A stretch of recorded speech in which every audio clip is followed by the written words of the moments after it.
મોરબીના હળવદથી મહત્વના સમાચાર। મોરબીના હળવદમાં સરકારી દવાનો જથ્થો રોડ પર મળી આવ્યો છે। જી હા, હળવદમાં સરકારી દવાઓનો જથ્થો રોડ પર ફેંકી દીધેલ હાલતમાં જોવા મળ્યો। ઇંગરાળાથી માયાપુર જવાના રસ્તે આ દવાઓનો જથ્થો મળી આવ્યો છે। તો તાલુકા ભાજપ પ્રમુખ ભરત કણઝરિયાએ તાલુકા આરોગ્ય અધિકારીને જાણ કરી તપાસની માંગણી પણ કરી છે।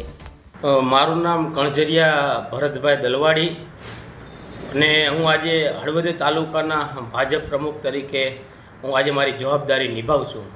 પણ જ્યારે આજે સવારે એવું બન્યું કે હળવદ મયાપુરથી હળવદ આવવા માટે જ્યારે રસ્તા ઉપર મેં આ સરકારી ગુજરાત સરકાર દ્વારા આપવામાં આવતી આ ગુજરાત સરકારની દવાઓ જ્યારે મને નજરે પડી ત્યાર પછી જ આ બધું હાલ્યું।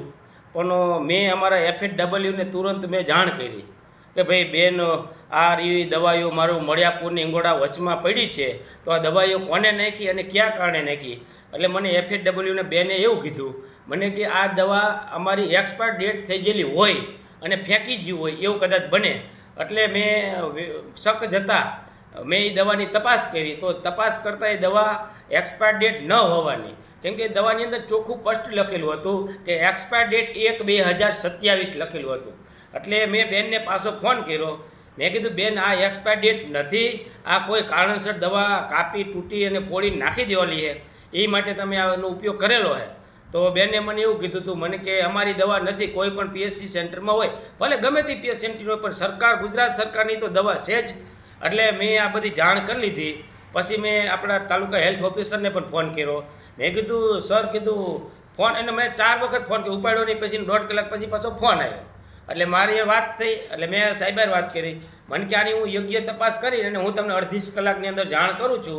મેં કીધું તમે જાણ કરો તોય ભલે, ન કરો તો ભલે, પણ ગુજરાત સરકારને આ પીડિતોમાં આપવામાં આવતી દવાનો ગેરઉપયોગ કરી તમે કોઈ આપણા ખેડૂતો હોય, અગરિયા હોય કે કોઈ પણને ઉપયોગી ન બન્યું અને આ દવાનો તમે વેસ્ટેજ નિકાલ કરીને નાખી દીધો, એક્સપાયર ડેટ નથી એટલા માટે હું કહું। પછી વારંવાર આવી મારા ફોન આવવાના ચાલુ થયા, તમે કે આ વિષય એક પૂરો કરો, તમે આ આમ નાખી દો, તેમ કરો। મેં કીધું આ વસ્તુ હું ક્યારેય બનશે નહીં।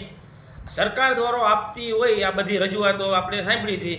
એવો એક વિષય મારે સુંદરગઢનો હતો। હું પ્રમુખ બન્યા પછી સુંદરગઢ ગામથી મારે એક ફોન આવ્યો હતો કે ભાઈ TB ડાયાબિટીસની દવા મને આ સરકારી દવાખાનામાંથી મળતી નથી। એટલે મને આવું ધ્યાને આવતા મેં તુરંત જ આ બધું બેનને બધા સાહેબોને FHW વાળા હોય, MPHW વાળા બધાને ફોન મેં કર્યા।